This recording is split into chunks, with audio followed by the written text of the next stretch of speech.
तो आज अपन सीखेंगे मैग्नेटिक मटेरियल्स। ये एक इम्पॉर्टेंट टॉपिक है। कई बार यहाँ से सीधा एग्जाम में एक क्वेश्चन आता है, बहुत ही आसान क्वेश्चन होता है। मतलब मोस्टली वो देख के ही आप आंसर बता सकते हो, है ना। बट थोड़ा सा थ्योरेटिकल है। जो अपने लास्ट लेक्चर पे पढ़ा था, दैट इज अर्थ मैग्नेटिज्म और ये मैग्नेटिक मटेरियल, ये दोनों ऐसे टॉपिक हैं जिनसे आप मान लो कि किसी से एक क्वेश्चन तो आ ही जाता है, या तो उससे या तो इससे, है ना। तो और आता है तो काफी आसान रहता है। तो उसके हिसाब से टॉपिक अपने एग्जाम के हिसाब से इंपॉर्टेंट भी है और स्कोरिंग भी। कुछ बेसिक बेसिक सी बातें जो ध्यान रखनी पड़ती हैं, ठीक है। सबसे पहले हम मैग्नेटिक मटेरियल्स को स्टडी कर रहे हैं। मतलब ये मैग्नेट नहीं है ना। ये भी क्या है, एक मटेरियल है जिसकी हम मैग्नेटिक प्रॉपर्टी देखना चाहते हैं कि जब इसको एक्सटर्नल फील्ड में रखेंगे या इन जनरल इसकी क्या मैग्नेटिक प्रॉपर्टी होती है ना।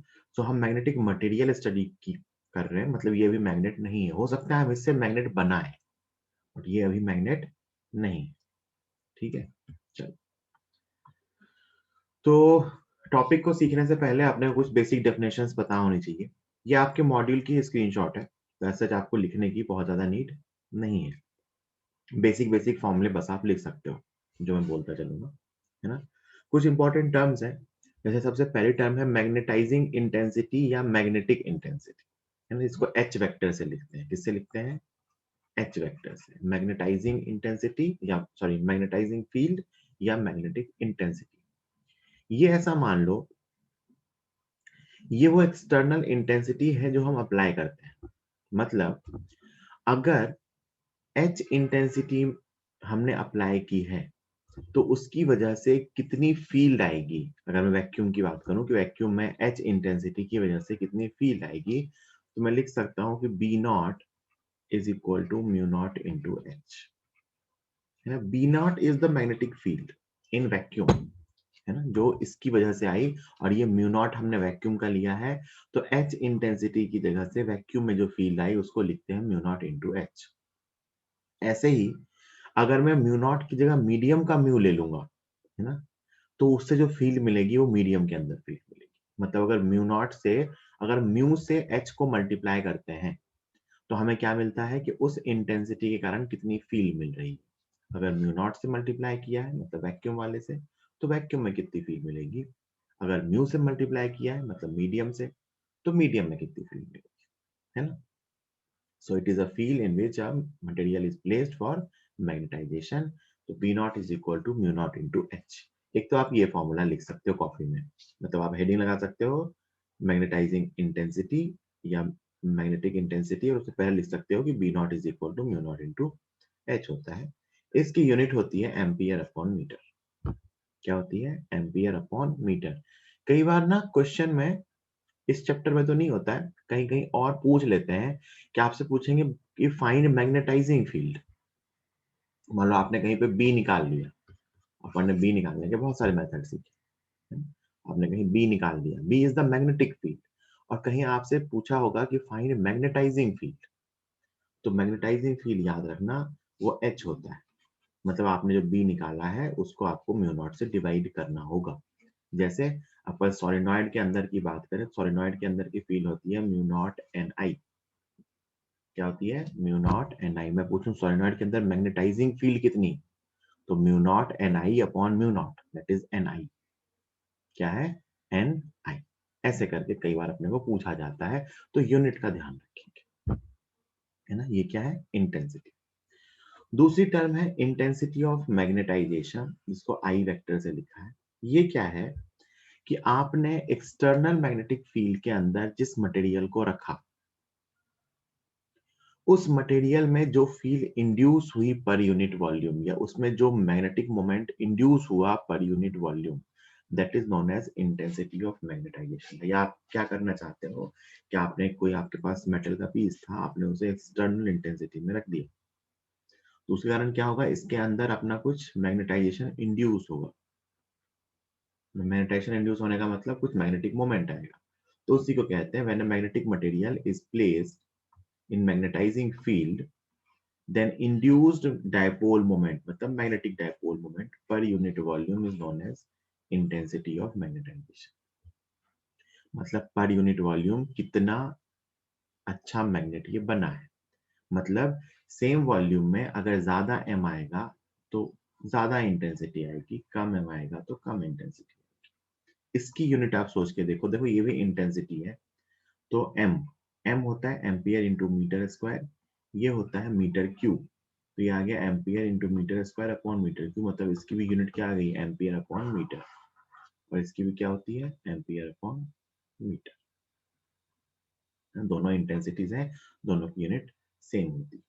तो आप इंटेंसिटी ऑफ मैग्नेटाइजेशन की ये फॉर्म में लिख सकते हो कि मैग्नेटिक मोमेंट पर यूनिट वॉल्यूम, है ना, what is intensity of magnetisation, it is magnetic moment पर unit volume.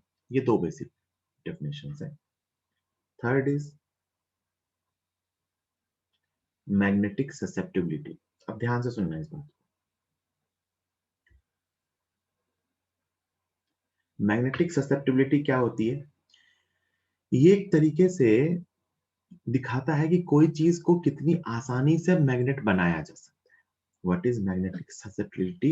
It represents the ease with which a material can be magnetized. मतलब सोच के देखो, अगर हमने सेम एक्सटर्नल फील्ड में रखा या एक्सटर्नल इंटेंसिटी में रखा जिसमें ज्यादा इंटेंसिटी इंड्यूस होगी, इसमें ये इंड्यूस्ड इंटेंसिटी ऑफ मैग्नेटाइजेशन जो इंड्यूस हो रही थी ये ज्यादा होगी, वो अच्छा मैग्नेट होगा, जिसमें कम होगी वो कम अच्छा मैग्नेट होगा। इसको रिप्रेजेंट करते हैं इस ग्रीक लेटर काई से। क्या है ये, काई, ठीक है। तो काई एम मतलब magnetic susceptibility is equal to I upon H. What is chi, it is I upon H, मतलब कितनी इंटेंसिटी इंड्यूस हुई अपॉन कितनी इंटेंसिटी हमने बाहर से लगाई थी। तो ऑब्वियस सी बात है, जिसके लिए ज्यादा इंटेंसिटी इंड्यूस होगी वो ज्यादा अच्छा मटेरियल होगा मैग्नेट बनाने के लिए। ये स्केलर क्वांटिटी है, हमने दोनों के मैग्नीट्यूड को डिवाइड किया है और इसकी कोई यूनिट और डायमेंशन नहीं होगी, ये एक नंबर होगा, है ना, ठीक। जिसके लिए काईएम ज्यादा आएगा उसको इजीली मैग्नेट बनाया जा सकता है, और जिसके लिए काईएम कम आएगा उसको इजीली मैग्नेट नहीं बनाया जा सकता है। आयरन वगैरह के लिए काईएम बहुत ज्यादा होता है। सुपर कंडक्टर के लिए, सुपर कंडक्टर के लिए काईएम की वैल्यू -1 होती है। क्या होती है, काईएम की वैल्यू -1। एक्चुअली सुपर कंडक्टर की प्रॉपर्टी क्या होती है कि आप उसके फ्लक्स को या उसके थ्रू जो फील्ड पास हो रही है उसको चेंज नहीं कर सकते, है ना, मतलब अगर उसमें फील्ड जीरो थी तो वो जीरो ही रहेगी। तो आप जितना एच बाहर से लगाओगे अंदर इंटेंसिटी उसके उल्टे आ जाएगी उतनी ही। तो इसीलिए आई बाई एच इक्वल टू -1 आ रहा है, मतलब I equal to minus H. आप जितनी फील्ड बाहर से लगाओगे अंदर इंटेंसिटी उसके ऑपोजिट आ जाती है, सुपर कंडक्टर की प्रॉपर्टी होती है, ठीक है। नेक्स्ट इज मैग्नेटिक परमिएबिलिटी, है ना, तो आप काईएम की ये डेफिनेशन लिख सकते हो कॉपी में, बस ये बेसिक बेसिक टर्म्स आप डेफिनेशन के फॉर्म में लिख सकते हो। Next is magnetic permeability. Magnetic permeability ये दिखाता है कि मैग्नेटिक फील्ड कितने अंदर तक पेनिट्रेट कर रही है ना, मतलब अंदर फील्ड कितनी है। जैसे मैंने आपको भी सिखाया ना कि अगर मैं बी नॉट निकालूं तो मैं बी नॉट को क्या लिख सकता हूँ, म्यू नॉट इंटू एच। तो अगर मैं दिखाऊं कि मीडियम के लिए क्या होगा, किसी मीडियम के अंदर नेट फील्ड क्या मिलेगी इस एच के कारण, तो it is mu into H.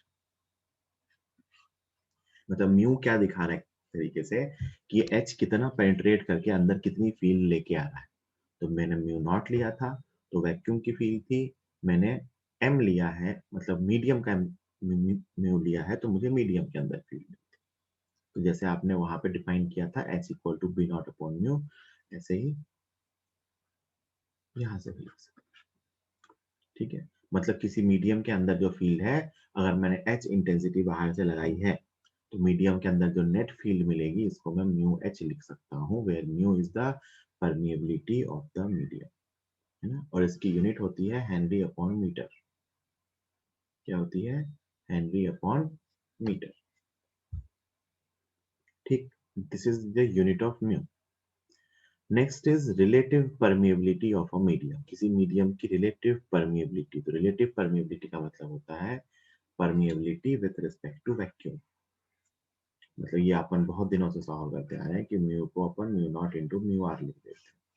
Mu R is simply a number, मतलब वो दिखाता है कि कोई मीडियम वैक्यूम के कंपैरिजन में कितना मैग्नेटिक परमिएबल है, और म्यू आर की वैल्यू हमेशा 1 से ज़्यादा होगी या 1 के इक्वल होगी। 1 के इक्वल तो वैक्यूम के लिए होगी, बाकी हर मीडियम के लिए म्यू आर की वैल्यू 1 से ज़्यादा होती है।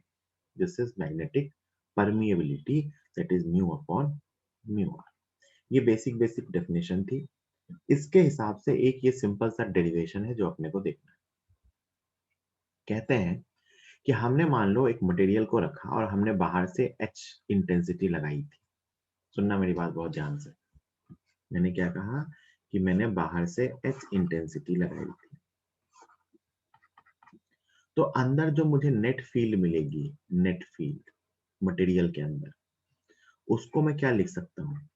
तो नेट फील्ड की वैल्यू होगी कि इस इंटेंसिटी के कारण जो फील्ड वैक्यूम में या बाहर इंड्यूस हो रही थी हर जगह बी नॉट, प्लस जो फील्ड इसके मटेरियल के अंदर डायपोल्स के कारण से इंड्यूस हुई, ये बी इंड्यूस्ड है ना। आप अगर सोच के देखो कि मटेरियल नहीं होता तो क्या होता, हर जगह बी नॉट के बराबर फील्ड होती।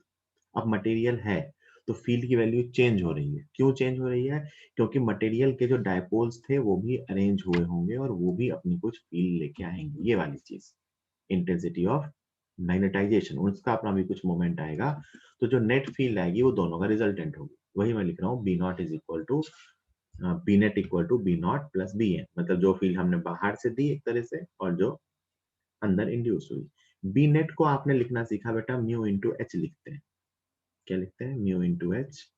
बी नॉट को लिखते हैं म्यू नॉट इंटू एच, और बी इंड्यूस को आप लिख सकते हो म्यू नॉट इंटू आई। वही लिखा हुआ है यहाँ, देखिए ध्यान से, है ना। वो लिखने की जरूरत नहीं है, साइड में यहाँ लिखा हुआ है ऑलरेडी। ठीक है, तो आप अगर ध्यान से देखें तो ये मैंने इसको लिख दिया। तो B net is equal to B naught into plus B I. तो नेट फील्ड को मैं क्या लिख सकता हूँ? Mu naught into H plus mu naught into I. Mu naught common ले लिया, ये क्या बचा? Mu naught into H plus I, है ना। बी एम को मैंने क्या लिखना सिखाया? Mu into H. क्या लिखना सिखाया? Mu into H. तो उसको लिख सकते हैं, म्यू नॉट को इधर लाके डिवाइड कर सकते हैं। तो देखिए क्या बन रहा है, b by h equal to mu naught 1 plus I by H. b by h क्या होता है? Mu. So mu is equal to mu naught 1 plus I by H क्या होता है? काई। ये रिलेशन, तो यहाँ से ये दो रिलेशन इंपॉर्टेंट निकल के आते हैं कि म्यू को ये लिख सकते हैं, और उससे भी इंपॉर्टेंट है अगर मैं म्यू नॉट से उसको डिवाइड कर दूं तो mu R equal to 1 plus chi. दोनों नंबर्स हैं तो ये दो नंबर में क्या रेशियो है कि जो रिलेटिव परमिएबिलिटी होती है वो 1 प्लस काई के बराबर होती है। मतलब हमें अगर काई पता है तो हम काई में 1 ऐड कर दें तो हमें क्या मिलेगी? रिलेटिव परमिएबिलिटी, जिससे मैंने आपको सुपर कंडक्टर के लिए बताया था। काई कितना होता है? -1। तो for superconductor mu R कितना होगा? 0। कितना होगा? 0। इसकी रिलेटिव परमिएबिलिटी 0 है, मतलब मैग्नेटिक फील्ड लाइन इसको पेनिट्रेट करके जा ही नहीं सकती। बात समझ आती? ठीक है, this is mu R equal to 0। और यहाँ मैंने एक चीज गलत बता दी तुम्हें, ये फेरोमैग्नेटिक के लिए 1 से ज्यादा होता है, ये 1 से कम भी हो सकता है ना। ये फेरो के लिए 1 से ज्यादा होता है, इन जनरल ये 1 से कम भी हो सकता है। ठीक है, ये जो मैंने लिखा था ना कि म्यू आर 1 से ज्यादा होता है, वो फेरो के लिए होता है। फेरो के लिए मतलब जो मैग्नेटिक मटेरियल्स अपन यूज करते हैं उनके लिए 1 से ज्यादा होता है, ये 1 से कम भी हो सकता है। मतलब 1 से कम होने का मतलब है कि इसकी टेंडेंसी मैग्नेट बनने की नहीं होती है। अगर म्यू आर 1 से छोटा आ रहा है, इसका मतलब इसकी टेंडेंसी मैग्नेट बनने की नहीं। ठीक है, तो अपन ने जो बेसिक रिलेशन सीखा ये क्या है?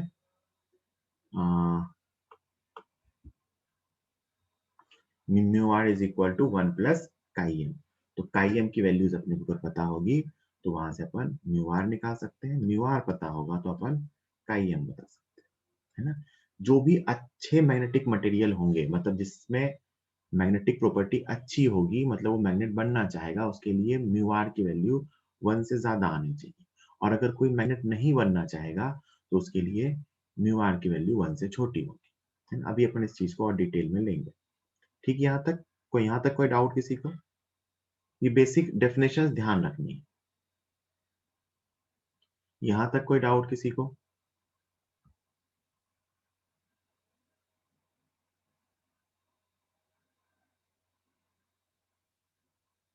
चलिए, अब सुनिए मेरी बात आगे ध्यान से। तो अपने पास जो भी मटेरियल मिलते हैं, उनको हम 3 ब्रॉड कैटेगरीज़ में डिवाइड करते हैं। जो भी मटेरियल जिसकी हम स्टडी कर रहे हैं, आपने ये थोड़ी बहुत केमिस्ट्री में भी सीखी होगी, उसको हम 3 ब्रॉड कैटेगरीज़ में डिवाइड करते हैं। पहला होता है डायामैग्नेटिक, दूसरा होता है पैरामैग्नेटिक और तीसरा होता है फेरोमैग्नेटिक। मेनली हम इसको इस 3 ब्रॉड कैटेगरीज़ में स्टडी करते हैं जो हमारे सिलेबस में है। डायामैग्नेटिक का काम होता है या इसकी प्रॉपर्टी होती है, ये मैग्नेटिक फील्ड को वीकली रिपेल करता है ना? डायामैग्नेटिज्म जो होता है ना, it is a property to repel the external magnetic field, उसको अपोज़ करता है। पैरामैग्नेटिक प्रॉपर्टी जो होती है, ये एक्सटर्नल फील्ड को वीकली सपोर्ट करता है और फेरोमैग्नेटिक जो होता है, ये एक्सटर्नल फील्ड को स्ट्रांगली सपोर्ट करता है ना? इसके रीज़न ऐसा क्यों होता है, अभी समझेंगे, है ना? कि कोई अपोज़ क्यों कर रहा है, कोई सपोर्ट क्यों कर रहा है, इसके बारे में भी बात करेंगे, एक-एक करके, है ना? तो ये मेनली मटेरियल 3 टाइप के हैं। इसका काम अगर बेसिक सा नेचर समझें तो, अरे बेटा बताऊँगा, रुक तो जाओ, सपोर्ट करना मतलब उसकी डायरेक्शन में फ़ील आना, है ना? डायमैग्नेटिक ने क्या किया, एक्सटर्नल फ़ील्ड को रिपेल कर रहा है या उसका अपोज़ कर रहा है। ऐसा क्यों होता है ये बताता हूँ, है ना? देखो, होता क्या है कि अपन ने एक चीज़ तो समझी है कि हर मैग्नेटिक फिनोमेना का रीज़न क्या होता है? एटॉमिक लेवल पे जो मैग्नेटिज़्म हो रहा होता है वो। हर एटम के अंदर इलेक्ट्रॉन्स होते हैं जो न्यूक्लियस के चारों तरफ घूम रहे होते हैं और यही ऑर्बिटल मोशन जो होती है, this orbital motion is responsible for magnetic property of a material, है ना? मतलब उसके अंदर जो ऑर्बिटल स्पिन मोशन वगैरह है, मतलब जो एटॉमिक मोशन होती है, एटम के अंदर जो इलेक्ट्रॉनिक मोशन है, that is responsible for all magnetic phenomena. अब सोच के देखिए, वैसे तो अभी मैंने आपको चीज़ नहीं पढ़ाई, लेंज़ लॉ, पर फिर भी आप 12th पास बच्चे हो तो इतना तो जानते होंगे। तो लेंज़ लॉ ये कहता है कि अगर किसी भी कॉइल की, एक मान लो करंट कैरिंग कॉइल है, इसका अगर मैं फ्लक्स चेंज करूँगा, है ना? तो हर करंट कैरिंग कॉइल अपने फ्लक्स चेंज का अपोज़ करता है। फ्लक्स मतलब उससे पास होने वाली मैग्नेटिक फील्ड, कि दुनिया में हर करंट कैरिंग कॉइल जो होता है, वो अपने से चेंज होने वाले फ्लक्स का अपोज़ करता है, ठीक है? This opposition is actually, in case of material, it is actually diamagnetism। आप सोच के देखिए कि एक मटेरियल है अपने, उसके पास एक एटम है ना? और आपने इसमें बाहर से फील्ड लगा दी, तो क्या होगा, इस एक्सटर्नल फील्ड की प्रॉपर्टी होगी या एक्सटर्नल फील्ड चाहेगा कि इस एटम के कारण, इस एटम के अंदर ये जो ऑर्बिट है ना, इसके अंदर से मैग्नेटिक फील्ड को चेंज कर दे और अकॉर्डिंग टू लेंज लॉ ये उसका अपोज करेगा and that opposition is called diamagnetic behaviour. तो आप सोच के देख सकते हो कि दुनिया का हर सब्सटेंस, नेचर में जो भी चीज़ पाई जाती है, उसमें ये डायमैग्नेटिक प्रॉपर्टी तो पाई जाती ही होगी, है ना? डायमैग्नेटिक प्रॉपर्टी हर चीज़ में होती है, दुनिया में हर चीज़ जो होती है, उसको अगर हम एक्सटर्नल फील्ड में रखेंगे, तो उसकी टेंडेंसी होगी इस एक्सटर्नल फील्ड को अपोज़ करने की, है ना? तो उसके अंदर डायमैग्नेटिक प्रॉपर्टी होगी। So what is the reason of diamagnetism? Orbital motion. क्या होता है? Orbital motion of electron. और ये हर चीज की प्रॉपर्टी होती है, चाहे वो डायमैग्नेटिक मटेरियल हो, वो पैरामैग्नेटिक हो या फेरोमैग्नेटिक हो, सबके अंदर ये बिहेवियर होगा कि वो एक्सटर्नल मैग्नेटिक फील्ड का अपोज करने की टेंडेंसी रखेगी, ऑल तो बहुत ही वीक अपोजिशन होगा क्योंकि उसकी फील्ड बहुत ही कम होती है, हम बाहर से फील्ड बहुत ही ज्यादा लगाते हैं। बट दुनिया का हर सब्सटेंस बाय नेचर डायमैग्नेटिक है, क्योंकि हर किसी में यही चीज देखी जाएगी, है ना। तो what is the reason of diamagnetism? Orbital motion of electrons. Second is paramagnetic. Paramagnetic का रीजन होता है spin motion, spin motion of electron, और वो भी अनपेयर्ड इलेक्ट्रॉन। आपने केमिस्ट्री में भी सीखा होगा कि पैरामैग्नेटिक मटेरियल, कुछ मटेरियल के अंदर वो इलेक्ट्रॉन्स पेयर्ड नहीं होते, तो उनके जो स्पिन मोशन कारण मूवमेंट आता है, मान लो एक ऐसा घूम रहा है, एक ऐसा घूम रहा है, हाइपोथेटिकली समझे तो इसका करंट मोमेंट इधर आएगा, इसका करंट मोमेंट इधर आएगा। तो अगर ये पेयर्ड है तो स्पिन मोमेंट कैंसिल हो जाता है, लेकिन अगर ये अनपेयर्ड है तो ये नेट स्पिन मोमेंट कैंसिल नहीं होता है। मतलब इसके इंडिविजुअल एटम्स का, पैरामैग्नेटिक मटेरियल के इंडिविजुअल एटम्स का अपना कुछ मैग्नेटिक मोमेंट होता है, and that behaviour is known as paramagnetic material. इसमें रीजन क्या आता है? Unpaired electron. अब देखो एक चीज समझो क्या होता है। अगर मैं कहूं कि पैरामैग्नेटिक मटेरियल के जो एटम्स हैं उसका अपना मोमेंट है, मतलब आप कहोगे कि वो हर एटम ना ऐसे मैग्नेटिक डायपोल को दिखाएगा। बहुत ध्यान से सुनना क्या बता रहा हूं कि जो पैरामैग्नेटिक मटेरियल है उसमें हर एटम का अपना मैग्नेटिक मोमेंट होता है। तो अगर मैं एक मटेरियल के अंदर की बात करूं तो सारे एटम के मोमेंट कुछ ऐसे रेंडमली अरेंज्ड होंगे, और पूरे मटेरियल का नेट मोमेंट क्या आएगा? जीरो। क्यों? क्योंकि इन सबका रैंडम वेक्टर्स का वेक्टर सम क्या होगा? जीरो।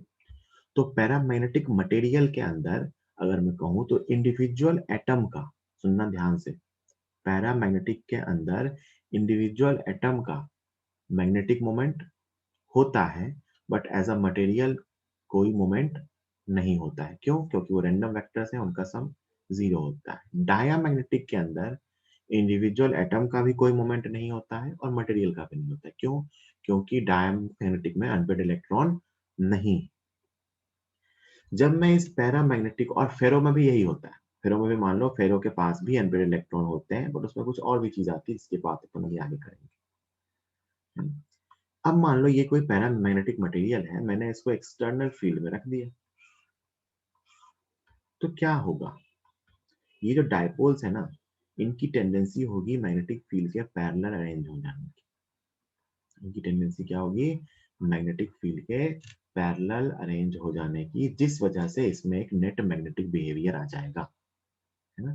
तो आप सोचो कि अगर मैं एक पैरामैग्नेटिक के स्लैब को रख दूं एक्सटर्नल मैग्नेटिक फील्ड में, तो क्या होगा? इसके अंदर जो ये वीक डायपोल्स थे, स्पिन मोशन के कारण वीक डायपोल्स मिलते हैं, जो वीक डायपोल्स थे वो इसकी डायरेक्शन में अरेंज हो जाते हैं और हमें एक नेट मैग्नेटिक फील्ड मिलती है। इसलिए कहते हैं कि ये फील्ड का सपोर्ट करता है।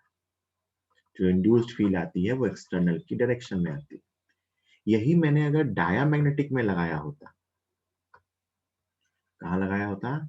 डायामैग्नेटिक में। This is para. अगर मैंने यही डायामैग्नेटिक मटेरियल लिया होता तो इसके अंदर क्या होता? इसके अंदर कोई भी अनपेयर्ड इलेक्ट्रॉन नहीं था, इसके अंदर इंडिविजुअल एटम्स का कोई मूवमेंट था ही नहीं। जैसे ही मैं इसमें अंदर फील्ड लगाऊंगा बाहर से, तो मैं कहूंगा कि इसके जो एटम्स थे उन्होंने अपोज किया इस फील्ड का, वीकली ओपोजिशन, तो इंड्यूस्ड फील्ड ऑपोजिट में आती है। इंड्यूस्ड फील्ड कहाँ आती है? ऑपोजिट में, तो अंदर फील्ड कम मिलती है, जबकि इसमें अंदर फील्ड जो मिलेगी वो ज्यादा मिलेगी। आप इसके अंदर में नेट फील्ड की बात करूँ ना, तो इसमें नेट फील्ड आएगी बेटा B external minus B induced, और इसमें नेट फील्ड की बात करें तो इसमें नेट फील्ड आएगी B external plus B induced. इसीलिए मैंने कहा था ये फील्ड को सपोर्ट करता है और ये फील्ड को अपोज। ठीक, तो ये बेसिक सी प्रॉपर्टी है कि जिसके अंदर इंडिविजुअल एटम के डायपोल्स हैं उस पे टॉर्क आएगा और वो सब में एक मोमेंट आना स्टार्ट होगा। बट एज अ मटेरियल वो सारे मोमेंट कैंसिल हो जाते हैं जब तक आप बाहर से कोई फील्ड ना लगाओ तब तक। जल्दी लिखिए, कोई डाउट है तो पूछ सकते हैं। इसको लिख लीजिए वैसे। और फेरोमैग्नेटिक का रीजन होता है डोमेन कैरेक्टरिस्टिक या डोमेन फॉर्मेशन। डोमेन फॉर्मेशन क्या होता है अभी आगे इसको डिटेल में फिर से दूंगा, कि जो फेरोमैग्नेटिक मटेरियल होते हैं ना, वो क्रिस्टलाइन सॉलिड होते हैं। क्या होते हैं वो? क्रिस्टलाइन सॉलिड होते हैं, मतलब उसके अंदर ऐसे पैचेस बन जाते हैं।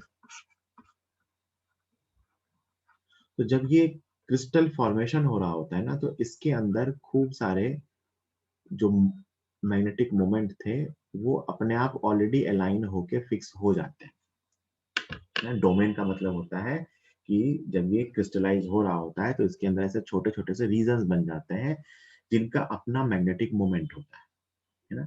तो जब इसको एक्सटर्नल फील्ड में रखते हैं तो ये स्ट्रॉन्ग मैग्नेटिक प्रॉपर्टी दिखाता है। क्यों? क्योंकि आधा काम तो पहले ही हो चुका है, बहुत सारे डायपोल्स पहले ही ऑलरेडी अरेंज है ना। अब सिर्फ उसको और थोड़ा सा अरेंज कर दिया, इसीलिए इसमें अच्छी मैग्नेटिक प्रॉपर्टी देखने को मिलती है। फेरोमैग्नेटिक के अंदर भी अनपेड इलेक्ट्रॉन्स होते हैं इंडिविजुअल एटम्स के पास। तो अगर आपको कभी मैग्नेटिज्म का रीजन पूछा जाए तो what is the reason for magnetism in dia? It is orbital motion, para में spin motion of unpaired electrons, और फेरो में डोमेन फॉर्मेशन। ठीक है, चलिए अब आगे चलते हैं। अब ये एक टेबल है जो आपकी मॉड्यूल में दे रखी है। इस टेबल में वही बात है जो मैंने आपको बताई, वही डिफरेंट डिफरेंट फॉर्म्स में लिखा हुआ है, उसी को मैं एक एक करके एक्सप्लेन कर रहा हूँ, सुनते चलिए, है ना। और जहां अगर मैं कोई एक्स्ट्रा पॉइंट लिखूंगा तो उसको आप अपने मॉड्यूल में चाहो तो टेबल में वहीं अपडेट कर लो, मॉड्यूल आपके पास ना हो तो कॉपी में कहीं साइड में लिख लो। मैं स्लाइड भी आपको भेज दूंगा, मैं वैसे स्लाइड भेज ही दूंगा तो आप देख सकते हो, ध्यान से सुन लो। पहले फर्स्ट टर्म मैंने एक्सप्लेन कर दिया है ना, कॉज ऑफ मैग्नेटिज्म। पहले का ऑर्बिटल मोशन ऑफ इलेक्ट्रॉन, दूसरे का स्पिन मोशन ऑफ इलेक्ट्रॉन, तीसरे का फॉर्मेशन ऑफ डोमेन्स। डोमेन्स क्या होते हैं? जैसा कि मैंने बताया कि फेरोमैग्नेटिक के अंदर ऐसे छोटे छोटे से रीजन्स बन जाते हैं जिसके अंदर ये डोमेन का ये मैग्नेटाइजेशन या एक पैरेलल आने का काम पहले कंप्लीट हो चुका होता है। मतलब इन डोमेन्स का अपना मैग्नेटिक मोमेंट होता है ड्यूरिंग क्रिस्टलाइजेशन। ठीक है, दूसरा भी मैंने बता दिया कि अगर मैं इसे एक्सटर्नल यूनिफॉर्म फील्ड में रखूं तो डायमैग्नेटिक के अंदर जो इंड्यूस्ड फील्ड आती है वो पोजीशन अपोज में आती है। ये इंड्यूस्ड फील्ड है, इसमें इंड्यूस्ड फील्ड सपोर्ट में आएगी, इसमें भी इंड्यूस्ड फील्ड सपोर्ट में आएगी, है ना। तो जो नेट फील्ड मिलती है, this is poor magnetisation in opposite direction, यही बनेगा, है ना। जो नेट फील्ड मिलेगी वो बी नॉट से कम होगी, है ना। क्यों? क्योंकि जो नेट फील्ड मिली वो क्या मिली, जो मैं पीछे बताया, B naught minus B induced, तो बी नॉट से कम मिली। इसमें जो नेट फील्ड मिलेगी वो क्या मिलेगी, B naught plus B induced, और इसमें भी जो नेट फील्ड मिलेगी वो क्या मिलेगी, B naught plus B induced. तो इन दोनों के अंदर जो अंदर बी एम इज वही जो बी नेट में लिखा है उसको उन्होंने बी एम लिखा है। बी एम मतलब net magnetic field inside material. तो अंदर जो नेट फील्ड मिल रही है वो डाया में एक्सटर्नल फील्ड से कम है, क्योंकि उसमें जो ये इंड्यूस्ड मोमेंट आया एम वो अपोजिट में आया, पैरा में सपोर्ट में आया और फेरो में भी सपोर्ट में। रीजन मैं आपको समझा चुका हूँ ऑलरेडी। तो ये दो पॉइंट। अगला पॉइंट, ये ग्राफ बहुत इंपॉर्टेंट है। ये आई एच कर्व है। कौन सा कर्व है? आई एच कर्व। आई क्या था? Intensity of magnetisation. एच क्या था? Magnetising intensity. इसका मैं पूछूं इसका स्लोप क्या दिखाएगा, तो d I by d H, that is chi M. इसका स्लोप क्या दिखाएगा? Chi M, magnetic susceptibility. तो आई एच कर्व का स्लोप क्या दिखाता है? I M. अब ध्यान से देखिए, ये अपना डाया था, ये अपना पैरा था, ये अपना फेरो था। डाया मैग्नेटिक के अंदर क्या बिहेवियर दिख रहा है कि जो आई है, आई की वैल्यू वो स्मॉल है, निगेटिव है, और valleys linearly with field. Small है क्योंकि इसका रीजन ऑर्बिटल मोशन है, निगेटिव है क्योंकि ऑपोजिट में आता है, और valleys linearly with the field. आप तो इसका स्लोप देखो, इसका स्लोप, है ना, इसका स्लोप क्या दिखाएगा? Chi M. आप देखो ध्यान से, इसका स्लोप कांस्टेंट है एंड निगेटिव है एंड स्मॉल वैल्यू, मैग्नीट्यूड में स्मॉल है, और इसका स्लोप दिखाता क्या है? काई एम। इसका मतलब डायामैग्नेटिक मटेरियल्स के लिए जो काईएम आता है उसकी वैल्यू बहुत ही छोटी होती है, नेगेटिव होती है और मैग्नीट्यूड में बहुत ही कम होती है, कांस्टेंट होती है, मतलब वो एच के साथ चेंज नहीं करती, है ना। क्या कहा मैंने कि डायामैग्नेटिक के लिए जो काईएम होता है वो एच के साथ चेंज नहीं करता क्योंकि उसका रीजन ही ऐसा है। और इसकी जो काईएम की वैल्यू होती है वो 0 से लेके -1 के बीच होती है, किसके लिए, डायामैग्नेटिक के लिए। और मैंने आपको पीछे बताया था कि सुपर कंडक्टर के लिए काईएम कितना होता है, -1। तो इसको कहते हैं दिस इज प्योर डायामैग्नेटिक। ये क्या होता है, pure diamagnetic. Superconductors are pure diamagnetic. क्यों, क्योंकि वो अपने अंदर कोई फील्ड आने ही नहीं देते, वो पूरी की पूरी फील्ड का अपोज कर देते हैं। तो दीज आर प्योर डायामैग्नेटिक। ठीक। दूसरा है पैरामैग्नेटिक। इसके अंदर आप देखो स्लोप कैसा है, स्लोप क्या दिखाएगा, काईएम। इसके अंदर स्लोप इज पॉजिटिव, तो आप कहोगे इसके अंदर काईएम पॉजिटिव होता है, स्मॉल होता है एंड कांस्टेंट होता है। कांस्टेंट स्लोप है ना, ये एक ही लाइन है, दो लाइन है, एक ही लाइन। तो इसके अंदर काईएम पॉजिटिव होता है, स्मॉल होता है एंड कांस्टेंट होता है। ठीक, मतलब इसका भी काईएम एच पे डिपेंड नहीं करता, डाया का भी काईएम एच पे डिपेंड नहीं करता। इसकी वैल्यू जो होती है ना काईएम की, इसकी वैल्यू आप देखोगे ये 1 से, सॉरी 1 से नहीं, 0 से 1 के बीच आती है ना। ऐसा लोअर लिमिट तो 0 से ऊपर आएगा, ये 1 की जगह 2 भी हो सकता है, ऐसे कोई बहुत बड़ी बात नहीं है। मतलब 0 से ज्यादा होती है, मतलब जनरली 0 से 1 के बीच ही मानते हैं इसको। और फिर आता है फेरोमैग्नेटिक।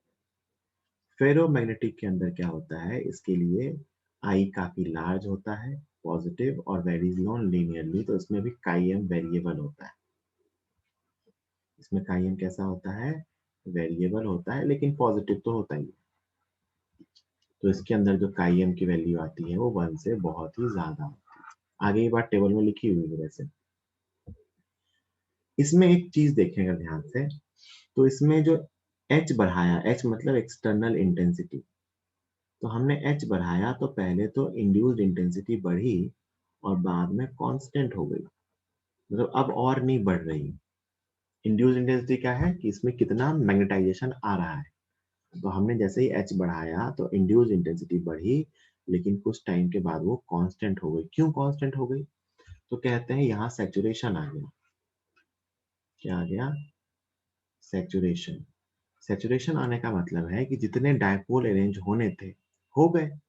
भाई इंटेंसिटी ऑफ मैग्नेटाइजेशन कब बढ़ेगी, या इंड्यूस मोमेंट कब बढ़ेगा, जब और ज्यादा डायपोल्स अरेंज होंगे। जितने डायपोल थे या अंदर जितने डोमेन थे सबके सब हो गए अरेंज। अब आप एच कितना भी बढ़ा लो वो अरेंज हो ही नहीं सकता ना। तो इसलिए एक टाइम के बाद सैचुरेशन आ जाता है आई एच कर्व में।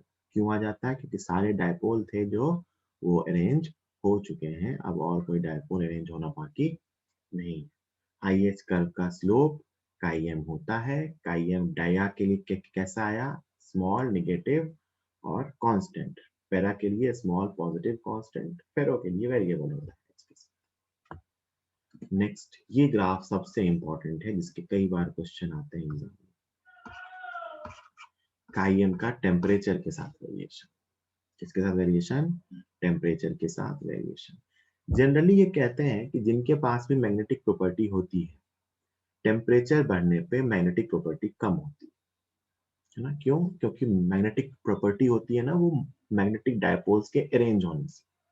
तो टेम्परेचर बढ़ाते हैं तो वो उनका रैंडम डिस्ट्रीब्यूशन होने लगता है।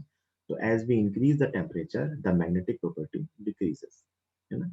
और जिसके अंदर है उसके अंदर, भाई डाया में तो थी ही नहीं ना, डाया में तो उल्टा हो रहा था ड्यू टू ऑर्बिटल मोशन। तो इसीलिए ये अपना ओरिजिन है। इसमें काईएम नेगेटिव होता है हम जानते हैं, इसका काईएम टेम्परेचर पे चेंज नहीं करता है, टी की पावर 0।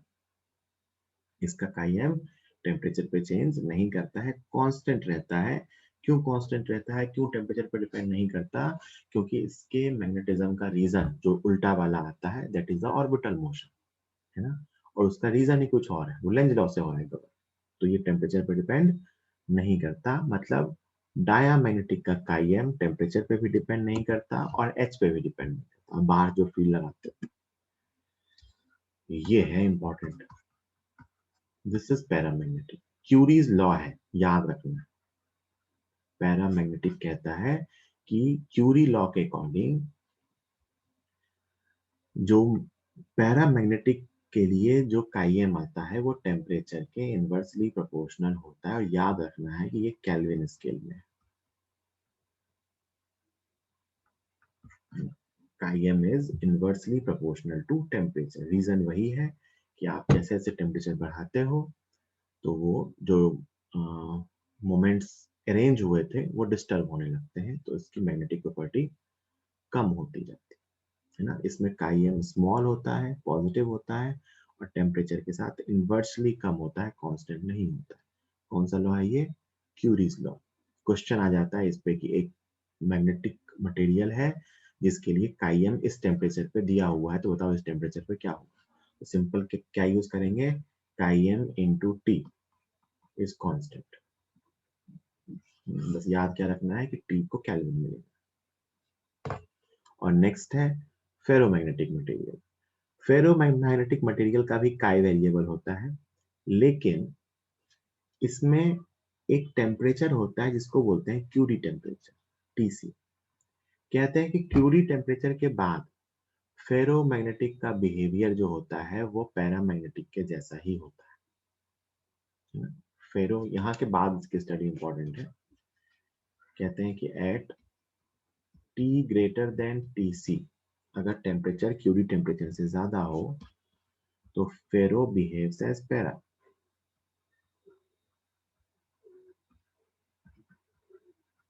ऐसा क्यों होता है?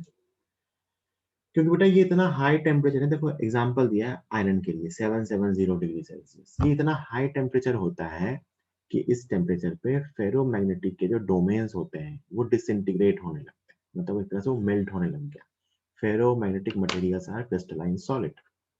तो अगर मैंने उसके टेम्परेचर को बहुत ज्यादा कर दिया तो वो मेल्ट होने लग गया, और मेल्ट होने के कारण जो उसका डोमेन कैरेक्टरिस्टिक था वो डिस्टर्ब होने लग गया। तो अगर उसका डोमेन कैरेक्टरिस्टिक ही डिस्टर्ब हो गया तो फेरो और पैरा में अंतर क्या था? दोनों में अनपेड इलेक्ट्रॉन थे, बस इसमें डोमेन फॉर्म हो गया था, तो डोमेन हट गया तो ऑलमोस्ट पैरा जैसा ही हो गया। तो उसका बिहेवियर भी टेम्परेचर के साथ पैरा जैसा ही आता है। तो कहते हैं above Curie's temperature it behaves as paramagnetic, की टेम्परेचर बढ़ाने पे इसका काईएम कंटिन्यूअसली कम होता रहता है। तो ये क्यूरी टेम्परेचर के बाद इसको फॉलो करता है। मेनली इसमें जो क्वेश्चन आता है वो पैरामैग्नेटिक का।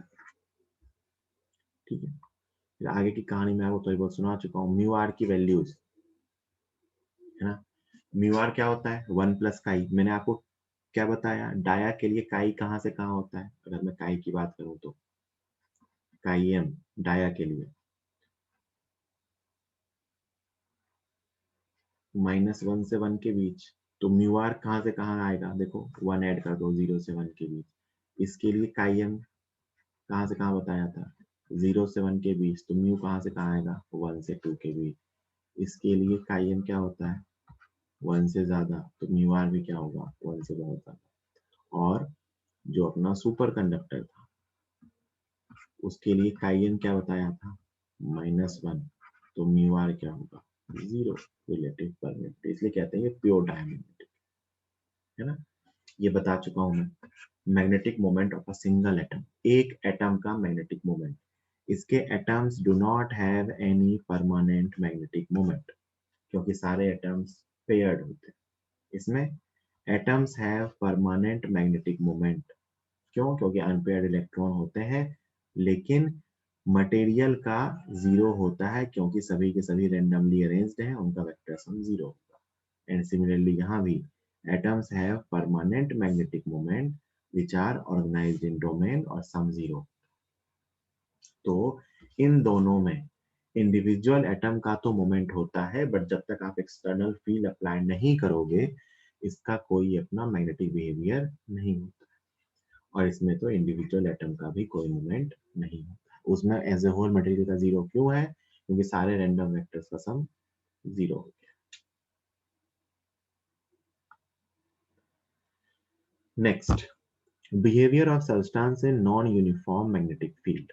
नॉन यूनिफॉर्म मैग्नेटिक फील्ड का मतलब फील्ड कहीं ज्यादा है कहीं कम है। सुनो ध्यान से, जो चीज मैग्नेटिक फील्ड का अपोज करेगी, क्या कहा मैंने? जो चीज मैग्नेटिक फील्ड का अपोज करेगी वो चाहेगी स्ट्रॉन्ग फील्ड से दूर जाना। मानते हो? जो चीज मैग्नेटिक फील्ड का अपोज करेगी वो चाहेगी स्ट्रॉन्ग फील्ड से दूर जाना या स्ट्रॉन्ग फील्ड से वीक फील्ड में जाना, ताकि वो उससे अपोज करे। और जो चीज मैग्नेटिक फील्ड का सपोर्ट करेगी वो चाहेगी वीक फील्ड से स्ट्रॉन्ग फील्ड में जाना, है ना भाई? जो चाहती है कि वो फील्ड में रहे, ऐसा। तो अगर मैं इसे नॉन यूनिफॉर्म फील्ड में रख दूं, तो यहाँ देखो आप, ऊपर दोनों जो डायग्राम के पेयर्स है ना, इसमें पोल को एक बार बहुत दूर दूर रखा गया है ना? तो अगर पोल्स को दूर दूर रखते हैं ना, तो यहाँ पे बीच में हमें वीक रीजन मिलेगा, वीक फील्ड होगी पोल्स की। और अगर पोल्स को बहुत पास पास रख दिया जाए तो यहाँ पे हमें स्ट्रॉन्ग फील्ड मिलेगी। अगर पोल बहुत पास रखे हैं तो वहाँ स्ट्रॉन्ग फील्ड मिलती है, पोल दूर दूर है तो वहाँ वीक फील्ड मिलती है। अब देखो पहले केस मैंने इसे वीक फील्ड में रखा है। एक इनके मटेरियल का एक पाउडर है, मैंने उसे कैसा डिश में रख दिया है। तो देखो ये क्या है? डायामैग्नेटिक। तो ये वीक फील्ड पे अट्रैक्ट होगा। वीक फील्ड कहाँ आती है? इसके बीच में। तो देखो बीच में इसकी हीप बन गई। बीच में हीप क्यों बनी? क्योंकि इसका बिहेवियर है स्ट्रॉन्ग फील्ड से, मतलब पोल से इस तरफ जाने का। इसका बिहेवियर कैसा है? इस तरफ आके बीच में जमा होने का, क्योंकि यहाँ स्ट्रॉन्ग फील्ड होगी और बीच में वीक फील्ड। इसमें देखो ये बीच से गायब हो गया। क्यों गायब हो गया? क्योंकि ये यहाँ बीच में वीक फील्ड है, तो ये वीक फील्ड से दूर जाता है, स्ट्रॉन्ग फील्ड की तरफ ज्यादा जमा होता है। और ये तो बीच से बिल्कुल ही गायब हो गया, ये बिल्कुल साइड में ही आ जाएगा, क्योंकि ये वीक फील्ड से स्ट्रॉन्ग फील्ड की तरफ जाता है। ये फेरोमैग्नेटिक है ना? और अगर मैं स्ट्रॉन्ग फील्ड लगाऊं, दोनों पोल को बिल्कुल पास पास रख दूं, तो ये स्ट्रॉन्ग फील्ड से रिपेल होगा। देखो बीच से गायब हो गया। इसमें स्ट्रॉन्ग फील्ड पे अट्रैक्शन, लेकिन वीक अट्रैक्शन, जैसे हीप बन गई बीच में। और इसमें स्ट्रॉन्ग फील्ड से स्ट्रॉन्ग अट्रैक्शन, ये बीच में ऐसा है ना? इसमें ये क्या किया कि इसके लिक्विड फॉर्म को, ये ट्यूब है अपना यू ट्यूब, इसके लिक्विड फॉर्म को मैंने मैग्नेट के पोल्स के बीच रख दिया। क्या किया? इसके लिक्विड फॉर्म को मैग्नेट के पोल्स के बीच रख दिया। तो अपन जानते हैं कि अगर ये डायामैग्नेटिक मटेरियल है तो ये रिपेल होगा, मतलब ये दूर जाएगा। और अगर ये पैरामैग्नेटिक है तो ये अट्रैक्ट होगा, मतलब ये पास आएगा। और फेरो में ये डायग्राम नहीं है। क्यों नहीं है भाई? फेरो में ये डायग्राम क्यों नहीं है? फेरोमैग्नेटिक में ये डायग्राम क्यों नहीं है? कि अगर मैं इसके लिक्विड फॉर्म को ट्यूब में फिल करूं तो उसका बिहेवियर कैसा होगा, ये डायग्राम फेरो में क्यों नहीं है?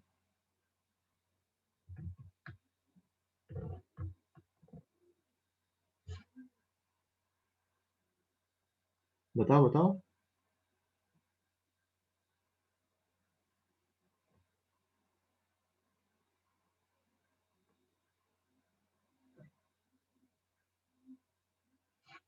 क्योंकि ये लिक्विड फॉर्म में होता ही नहीं है, ये क्रिस्टलाइन सॉलिड होता है। ये कैसा होता है? Crystalline solid. ये लिक्विड फॉर्म में एग्जिस्ट ही नहीं करता, इसीलिए डायग्राम है। ठीक है। फिर कहते हैं कि अगर मैं इनकी रॉड को मैग्नेट के पोल्स के बीच सस्पेंड करूं, तो बेटा सिंपल सी बात है, जो फील्ड से अट्रैक्ट होते हैं वो चाहते हैं फील्ड में रहना, और जो फील्ड से रिपेल होते हैं वो चाहते हैं फील्ड के बाहर रहना। तो ये डाया है, ये फील्ड से रिपेल होता है, तो ये फील्ड लाइंस इनके बीच है, तो ये इसके परपेंडिकुलर ओरिएंट हो जाता है, और इसमें ये इसके पैरेलल। ये तो ऐसे ही कोई बहुत मतलब है। हो गया ये टॉपिक का ये पार्ट्स खत्म। अभी एक पार्ट इसमें और है। एक्सटर्नल फील्ड में रखते हैं तो इसमें जो इंड्यूस्ड फील्ड आती है वो बहुत ही कम होती है और ऑपोजिट में होती है। इसमें बहुत ही कम होती है और सपोर्ट में होती है। इसमें बहुत ही ज्यादा होती है और सपोर्ट में होती है। ये वही है इंड्यूस्ड फील्ड या इंड्यूस्ड मोमेंट, जो मैंने स्टार्टिंग में बता दिया। इनके एग्जाम्पल आपको केमिस्ट्री से याद रखना हो केमिस्ट्री से याद रखो, फिजिक्स से याद रखना हो फिजिक्स से याद रखो। बट याद रखना, डायामैग्नेटिक के इंपॉर्टेंट एग्जाम्पल, इसमें कॉपर इंपॉर्टेंट है ना, बाकी तो सारे इंपॉर्टेंट है, हाइड्रोजन इंपॉर्टेंट है, पैरामैग्नेटिक में O2 इंपॉर्टेंट है ना, और फेरो में तो ये सारे इंपॉर्टेंट है। ठीक है, ये क्रिस्टलाइन सॉलिड होते हैं, ये सॉलिड लिक्विड गैस तीनों होते हैं, ये सॉलिड लिक्विड गैस तीनों। ठीक है, ऑक्सीजन इज पैरामैग्नेटिक, ध्यान रखना। चलो, फिर एक चीज आती है बेटा, मैग्नेटिक हिस्टेरेसिस। तो अभी तक की जो हमारी कहानी थी उसके हिसाब से हम ये समझ सकते हैं कि हमें अगर मैग्नेट बनाना होगा या हम चाहेंगे कि हम मैग्नेट बनाएं, तो बताओ किस मटेरियल से बनाएंगे, डाया से, पैरा से या फेरो से? अगर हमें मैग्नेट बनाना होगा तो किस मटेरियल से बनाएंगे, बताओ भाई? फेरो से। क्योंकि बेटा पैरा से क्यों बनाएंगे, फेरो मैग्नेटिक से बनाएंगे, क्योंकि उसके अंदर टेंडेंसी होती है स्ट्रॉन्ग फील्ड लाने की अपनी डायरेक्शन में। ठीक है, अगर हमें मैग्नेट बनाना है तो हम किससे बनाएंगे, फेरो मैग्नेटिक से, क्योंकि उसके अंदर टेंडेंसी होती है अपनी डायरेक्शन में स्ट्रॉन्ग फील्ड लाने की। तो करते भी यही, जो मैग्नेट बनाया जाता है वो पैरामैग्नेटिक मटेरियल से बनाया जाता है, और paramagnetic material magnetic hysteresis show करता है। व्हाट इज हिस्टेरेसिस, बताता हूँ। हिस्टेरेसिस में क्या होता है, जब हम किसी चीज को मैग्नेट बनाते हैं तो क्या करते हैं कि उसके सिर्फ हमारे पास लोहे का टुकड़ा है, जैसे आयरन इज फेरोमैग्नेटिक, तो हम उसे एक्सटर्नल फील्ड में रखेंगे तो मैग्नेट बना। अच्छा, मैग्नेट हमें दो टाइप के नीडेड होते हैं, एक होता है टेम्पररी मैग्नेट, एक होता है परमानेंट मैग्नेट। टेम्पररी मैग्नेट का मतलब जब तक हमने उसको चाहा तब तक वो मैग्नेट रहा, जैसे ही हमने एक्सटर्नल फील्ड हटा दी उसका मैग्नेटिज्म खत्म हो गया। जैसे इसका बहुत अच्छा एग्जांपल है इलेक्ट्रोमैग्नेट्स, जो मैग्नेटिक क्रेन्स वगैरह में यूज होता है, दोज आर टेम्पररी मैग्नेट्स। तो टेम्पररी मैग्नेट की क्या प्रॉपर्टी होती है कि जब तक हमने एक्सटर्नल फील्ड लगा के रखी तब तक वो मैग्नेट है, एक्सटर्नल फील्ड हटते ही उसका मैग्नेटिज्म खत्म। और परमानेंट मैग्नेट कैसे वाले होते होंगे कि हमने उसको मैग्नेट बनाया और हमने फील्ड हटा दी तो भी उसका मैग्नेटिक बिहेवियर इंटैक्ट है। ठीक है, तो उसी के अकॉर्डिंग अगर हम फेरोमैग्नेटिक मटेरियल के लिए स्टडी करें तो क्या होता है कि जैसे ही हम एक्सटर्नल फील्ड लगाते हैं, एच, ये बी एच ग्राफ है ना, मतलब ये अंदर की फील्ड है और ये एच है, तो जैसे ही हम एक्सटर्नल फील्ड लगाते हैं तो इंटेंसिटी बढ़ती है, या कहें तो अंदर का फील्ड बढ़ता है ना, यहाँ तक हम पहुंच गए सैचुरेशन वाले पॉइंट तक, है ना। अब मान लो मैंने एच कम किया, मतलब मैंने बाहर से फील्ड हटाई, तो भाई फील्ड बढ़ाने पे वो मैग्नेट क्यों बना, क्योंकि सोच के देखो इसके अंदर जितने डोमेन्स थे या जितने अंदर ये मोमेंट्स थे ये अरेंज हो गए सबके सब, ये सबके सब क्या हो गए, अरेंज हो गए। क्यों अरेंज हुए, क्योंकि मैंने बाहर से एक्सटर्नल फील्ड लगाई है। अब मैं वो फील्ड बाहर से हटा दूं तो क्या होगा, तो ये डीमैग्नेटाइज होगा। भाई मैं ये फील्ड हटा दूं जिसने इसको किया था तो ये डीमैग्नेटाइज होगा। तो this is magnetisation curve and this is demagnetisation. Hysteresis का मतलब होता है कि जो डीमैग्नेटाइजेशन का कर्व होता है वो लैग करता है, पीछे रहता है ना। Ferromagnetic materials show magnetic hysteresis when ferromagnetic material is placed in external magnetic field for magnetization, then B increases with H non-linearly। जो BH ग्राफ आपने सीखा experimental graph, BH graph. If we reduce the H, मतलब हमने H को कम किया, तो अपने logically क्या होना चाहिए था कि आपने H को बढ़ाया तो B बढ़ा, आपने H को कम किया और मान लो H को जीरो कर दिया तो B वापस जीरो हो जाना चाहिए। बट ऐसा होता नहीं, ऐसा होता नहीं है। आप जब एच को कम करते हो तो कुछ ना कुछ वैल्यू बच जाती है। क्यों बच जाती है, क्योंकि बेटा जब हमने फील्ड लगाई तो सबके सब अरेंज हो गए, जब हम फील्ड हटाएंगे तो सारे डिस्टर्ब नहीं होते हैं, कुछ ना कुछ रह जाते हैं, उसको बोलते हैं रेजिड्यूअल मैग्नेटिज्म और रिटेंटिविटी बोलते हैं। इतनी फील्ड बच गई, देखो ध्यान से, मैंने एच बढ़ाया, बी बढ़ा, मैंने एच कम किया, देखो इस पॉइंट पे आके एच जीरो हो गया, एच कितना है, जीरो, लेकिन बी जीरो नहीं हुआ। तो ये जो फील्ड आती है this is called residual magnetism और रिटेंटिविटी। अब मान लो मैं चाहता हूँ कि मुझे इस बी को 0 ही करना है, तो मुझे ऑपोजिट में फील्ड लगानी पड़ेगी, मतलब एच को ऑपोजिट में करना पड़ेगा, तो एक पॉइंट पे जाके वापस बी 0 होगा। ये जो ऑपोजिट में फील्ड चाहिए होती है, इसको बोलते हैं कोर्सिविटी। तो दो टर्म है, एक है रिटेंटिविटी, एक है कोर्सिविटी। रिटेंटिविटी क्या होती है? एक्सटर्नल एच को हटाने पे जितनी रेजिडुअल फील्ड अंदर बच जाती है, that is known as retentivity. और कोर्सिविटी क्या होती है कि उस रेजिडुअल फील्ड को जीरो करने के लिए हमें ऑपोजिट में जितनी फील्ड लगानी पड़ती है, that is known as coercivity, है ना। अब आप थोड़ा सा लॉजिक लगा के सोच सकते हो कि अगर मैं चाहता हूं कि परमानेंट मैग्नेट बनाऊं, क्या बनाऊं? परमानेंट मैग्नेट, तो उसके लिए रिटेंटिविटी भी ज्यादा होनी चाहिए और कोर्सिविटी भी ज्यादा होनी चाहिए। परमानेंट मैग्नेट मतलब आपने बाहर की फील्ड हटा दी, तो वो चीज पूरा का पूरा मैग्नेट रह गया, मतलब बहुत ज्यादा रिटेन कर लिया, और बहुत स्ट्रॉन्ग फील्ड उल्टे में लगाएंगे तो तब जाके कैंसिल होगा। मतलब अगर मैं कहूँ कि परमानेंट मैग्नेट के लिए रिटेंटिविटी और कोर्सिविटी बहुत ज्यादा होती है, बात समझ में आती है क्या? परमानेंट मैग्नेट के लिए रिटेंटिविटी और कोर्सिविटी बहुत ज्यादा होती है, तभी वो परमानेंट मैग्नेट होगा। और टेम्पररी मैग्नेट के लिए रिटेंटिविटी और कोर्सिविटी बहुत कम होती है। अगर टेम्पररी मैग्नेट है तो उसके लिए रिटेंटिविटी और कोर्सिविटी कम होगी। भाई मैं क्या चाहता हूँ? टेम्पररी मैग्नेट, मतलब आपने एक्सटर्नल फील्ड हटाई, ये बी आर 0 हो जाना चाहिए, और आपको अगर मान लो उल्टे में लगाना पड़े तो बहुत ही कम फील्ड चाहिए ऑपोजिट में। तो अगर हम परमानेंट मैग्नेट चाहते हैं तो उसके लिए बी आर और एच सी ज्यादा होता है, टेम्पोररी के लिए बी आर और एच सी बहुत ही कम होता है। ये आगे बताऊंगा, है ना। कॉज ऑफ हिस्टेरेसिस कहीं लिखा हुआ है, by removing external magnetizing field the magnetic moment of some domains remain aligned in the direction applied of the previous magnetizing field, कुछ रह जाते हैं। तो this is the reason. Magnetic hysteresis का वर्ड का मतलब होता है कि लैग करना, और इसका रीजन क्या है कि कुछ डायपोल्स बच जाते हैं। ये क्या होता है मैंने आपको बता दिया, residual magnetism, retentivity, it is a specimen, it is a measure of magnetic field remaining in the ferromagnetic specimen when magnetization is removed.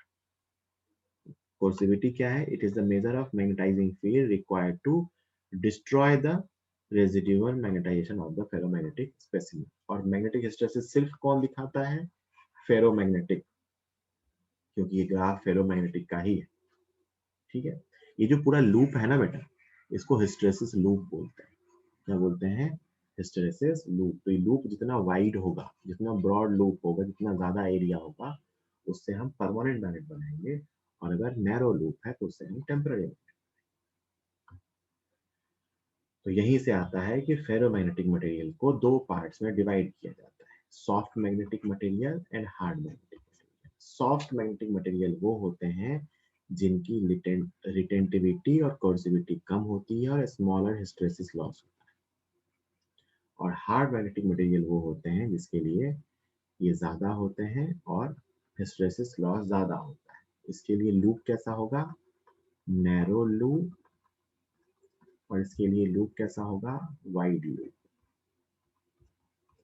Graph याद करो, मैंने कुछ एक दो दिन पहले कोई चीज पढ़ाई थी जिसमें मैंने सॉफ्ट मैग्नेटिक मटेरियल यूज किया था, कुछ याद है क्या? एक दो दिन पहले मैंने कुछ पढ़ाया था जिसमें मैंने सॉफ्ट मैग्नेटिक मटेरियल यूज किया था। गुड।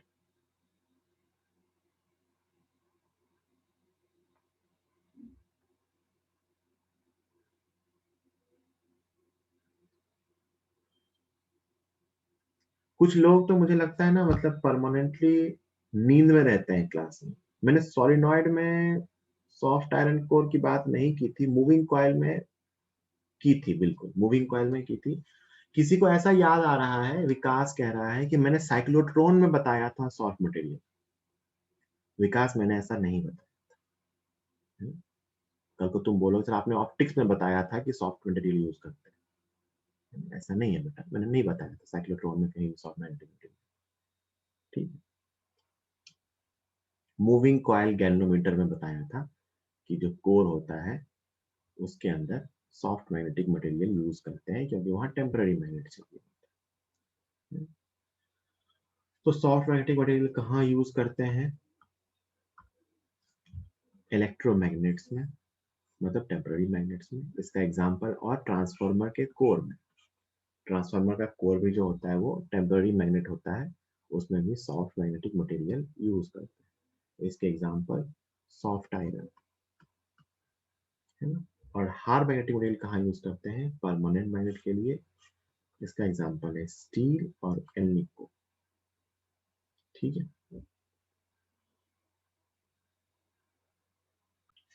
चलो ये फेरोमैग्नेटिक मटेरियल सीख लिया अपन ने, दो टाइप के होते हैं। ठीक, ये जो हिस्टेरेसिस है ना, ये एक्चुअली लॉस है। क्यों लॉस है? क्योंकि ऐसा समझो कि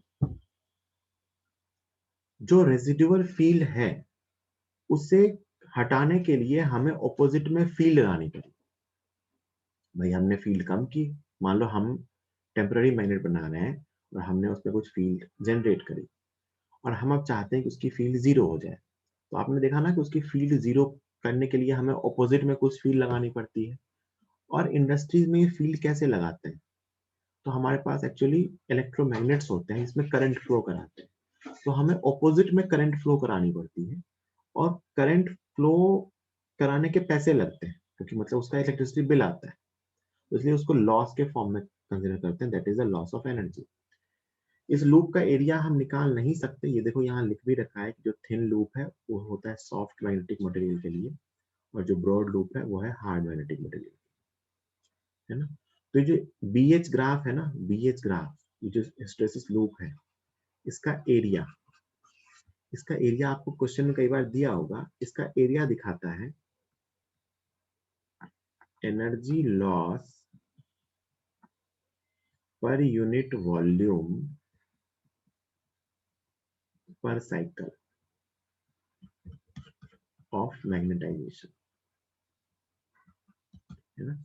इसका एरिया क्या दिखाता है? Energy loss per unit volume per cycle, है ना। तो मान लो आपको इस लूप का एरिया दे दिया है ना, और आपसे पूछा है किसी टाइम में टोटल एनर्जी लॉस बताइए। सुनना मेरी बात ध्यान से। जैसे मैं क्वेश्चन ऐसे ही ले लूं, example, area of loop is equal to A दिया हुआ है। आपसे पूछा जाए find energy loss in T seconds, और वॉल्यूम ऑफ मटेरियल दिया हुआ है, volume of material equal to V दिया हुआ है। आपको हिस्टेरेसिस लूप का एरिया दिया हुआ है, मटेरियल का वॉल्यूम दिया हुआ है, पूछा है टी सेकेंड पे एनर्जी लॉस क्या होगी। तो सुनना मेरी बात। तो energy loss equal to area, ये एरिया क्या दिखाता है? Energy loss per unit volume per cycle of magnetisation. इस एरिया को मैं अगर वॉल्यूम से मल्टीप्लाई कर दूं, ये एरिया किसका है? हिस्टेरेसिस लूप का। वॉल्यूम किसका है? मटेरियल का। तो ये आएगा एनर्जी लॉस पर साइकिल। क्या आएगा? एनर्जी लॉस पर साइकिल इनटू, अगर मैं इसे फ्रीक्वेंसी से मल्टीप्लाई कर दूं, किससे मल्टीप्लाई कर दूं? फ्रीक्वेंसी। फ्रीक्वेंसी क्या होता है? साइकिल्स पर सेकेंड। फ्रीक्वेंसी क्या होता है? साइकिल्स पर सेकेंड। तो ये टर्म दिखाएगी एनर्जी लॉस पर सेकेंड। ये क्या है? एनर्जी लॉस पर साइकिल इंटू साइकिल्स पर सेकेंड। तो ये कितना आ गया? एनर्जी लॉस पर सेकेंड इंटू टाइम। तो ये क्या आ जाएगा? टी टाइम में टोटल एनर्जी लॉस। एरिया क्या दिखाता है? Energy loss per unit volume per unit time. इसको मटेरियल के वॉल्यूम से मल्टीप्लाई करेंगे तो मिलेगा एनर्जी लॉस पर साइकिल। इसको साइकिल पर सेकेंड या फ्रीक्वेंसी से मल्टीप्लाई किया जाएगा तो आएगा आपके पास एनर्जी लॉस पर सेकेंड, और उसको टाइम से मल्टीप्लाई करेंगे तो आएगा टोटल एनर्जी लॉस। ठीक है, तो इससे कभी लॉस कैलकुलेट करना हुआ तो आपको हिस्टेरेसिस लूप का एरिया दे देगा, मटेरियल का वॉल्यूम दे देगा। ठीक है, ध्यान रखना। फिर ये ऐसे कई बार अपने को क्वेश्चन एग्जाम में आए हुए हैं बहुत बार, कि ऐसे मटेरियल के ग्राफ आपके सामने दिया होगा, बताएगा बताओ कौन सा मटेरियल किसके लिए सुटेबल है। तो आप ध्यान से देखो यहाँ पे, कुछ फैक्ट्स भी ध्यान रखने हैं कि मटेरियल ए और बी में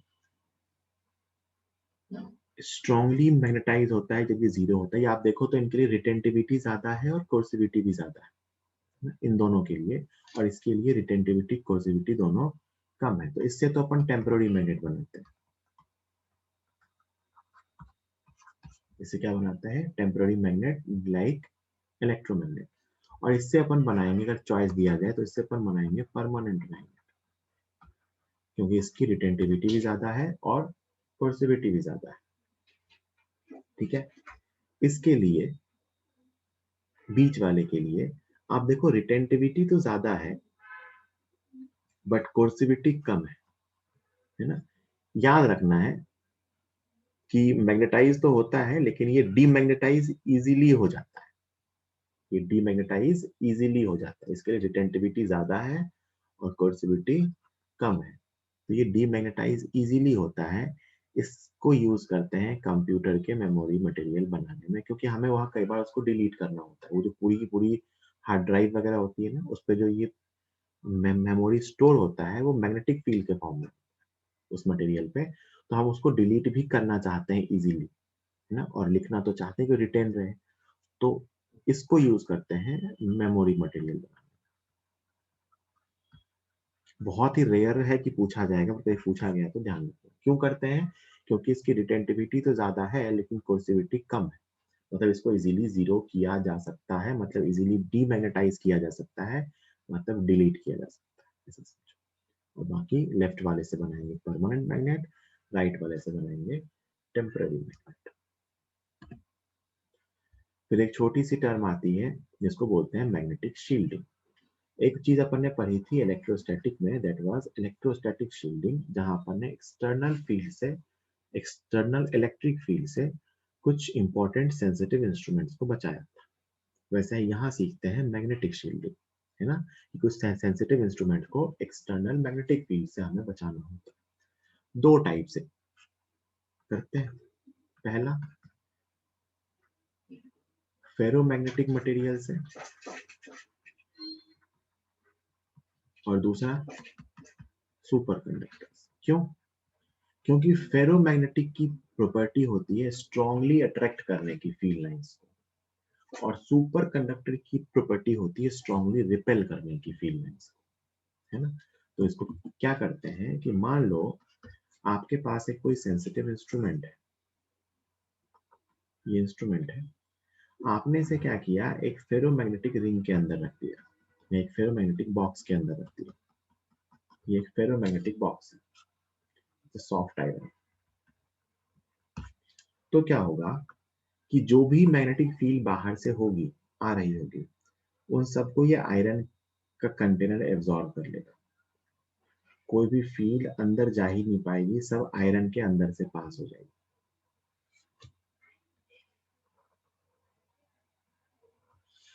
है ना। सबके सब कहां से पास हो जाएगी? आयरन के अंदर से। यहाँ फील्ड जीरो होगी। क्यों? ऐसा क्यों हुआ?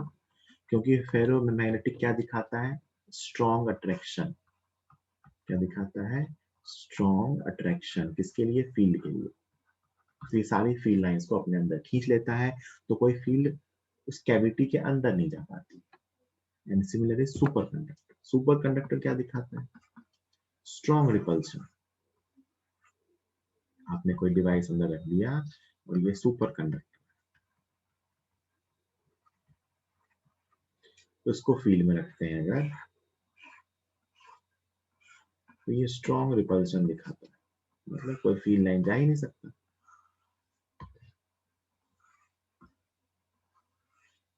है ना? तो ये फील्ड लाइंस को रिपेल कर देता है, इसीलिए अंदर कोई फील्ड लाइन नहीं होती है। और ये सारी फील्ड लाइंस को अपने अंदर खींच लेता है, इसीलिए फील्ड लाइंस नहीं होती है। This shows strong repulsion, strong repulsion for magnetic field. कई बार इसका नाम दिया होता है, एनसीईआरटी वगैरह में दिया भी है, इसको कई बार मिजनर इफेक्ट बोलते हैं। साइंटिस्ट के नाम पे है, इसको क्या बोलते हैं? Mizner effect. ठीक है, तो ये अपना मैग्नेटिक मटेरियल का टॉपिक था। अब अपन इस पे बेस्ड कुछ क्वेश्चन सॉल्व करेंगे फटाफट। आपको ऑब्जेक्टिव टाइप के आंसर है, आप चैट बॉक्स में जो आपने सीखा उसके बेसिस में कुछ क्वेश्चंस भी लेके आया हूँ, तो चैट बॉक्स में उनके आंसर मुझे लिख के टिक करके बताते चलो। पहला क्वेश्चन ये बताओ, इसका आंसर बताइए सब लोग।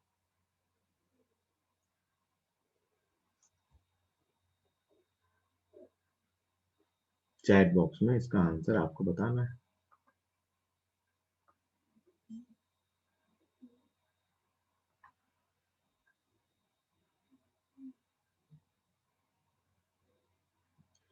किन सब्सटेंसेस का सिंगल एटम का मोमेंट जीरो नहीं होता है?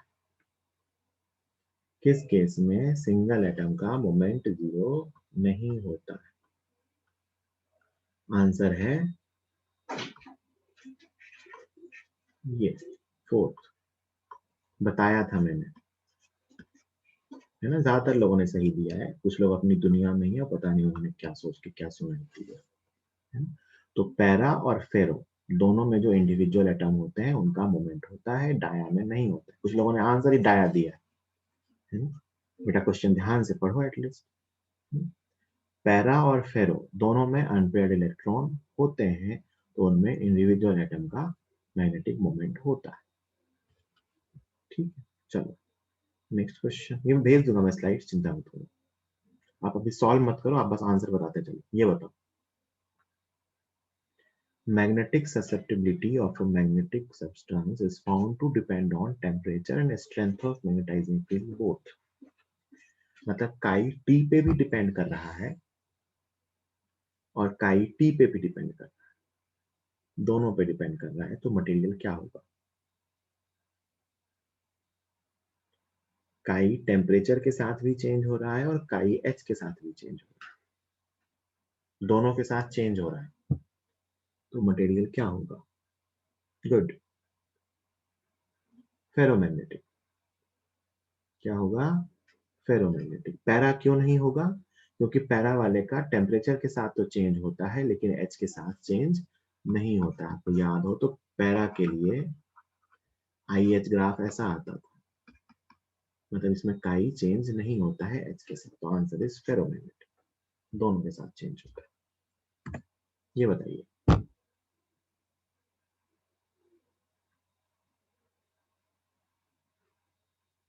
बताओ बताओ सब लोग बताओ आंसर।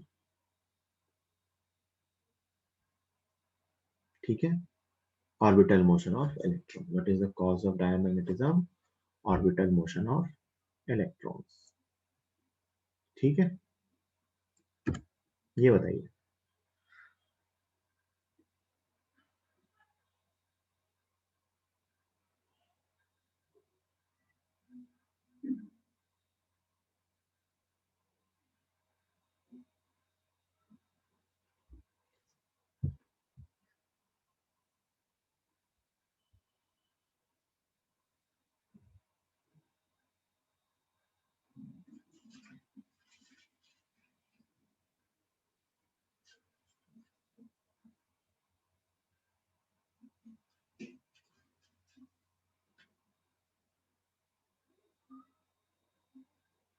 याद आ रहा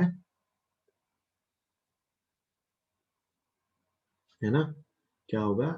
सेकेंड, क्यूरी टेम्परेचर और उसके बाद फेरोमैग्नेटिक का बिहेवियर कैसा हो जाता है?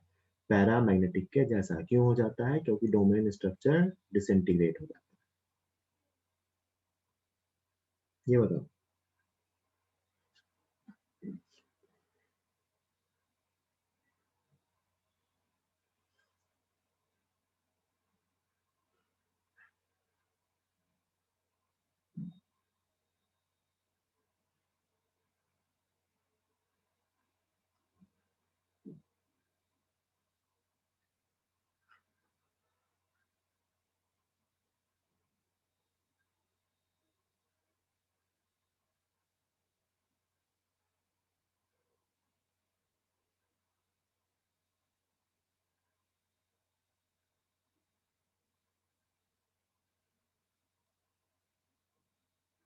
क्यूरीज लॉ का सवाल है।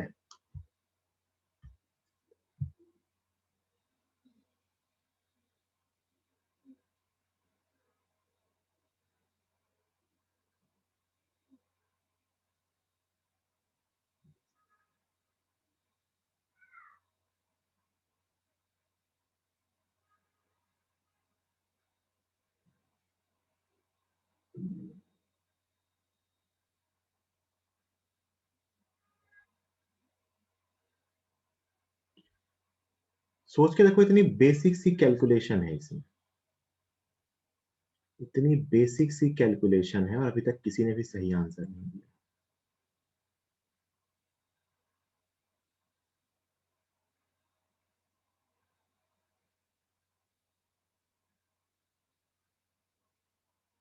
हाँ निखिल, आपका आंसर सही है। मतलब जो लोग फोर्थ आंसर दे रहे हैं उनका मानना है कि पैरामैग्नेटिक के लिए टेम्परेचर के साथ चेंज ही नहीं होता है। जो लोग भी, बहुत सारे लोगों ने फोर्थ आंसर दिया है, जो लोग फोर्थ आंसर दे रहे हैं उनका मतलब कहना है कि पहले भी 0.0075 था, अभी 0.0075 है, मतलब पैरामैग्नेटिक के लिए वो चेंज ही नहीं हो रहा है। जबकि अपन जानते हैं कि चेंज होता है ना, पैरामैग्नेटिक के लिए काइएम वर्सेस टी का ग्राफ ऐसा होता है। तो मतलब वो आंसर कैसे दे रहे हैं ये तो पता ही नहीं है ना। टेम्परेचर केल्विन में लेते हैं, मैंने बोला भी था। तो ये जो टेम्परेचर लिखा हुआ है ये 200 केल्विन है, और ये जो टेम्परेचर लिखा हुआ है ये 100 केल्विन। तो टेम्परेचर आधा हो गया है, तो काई दुगना हो जाएगा। 0.0075 into 200 is equal to 100 into chi M. तो काई एम की वैल्यू आ जाएगी 0.0075 इंटू 2, और ये आएगा 0.015।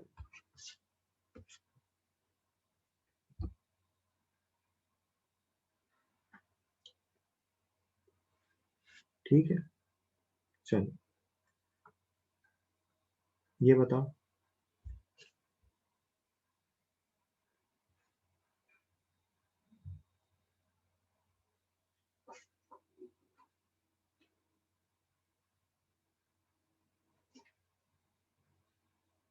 Low retentivity and low कोर्सिविटी।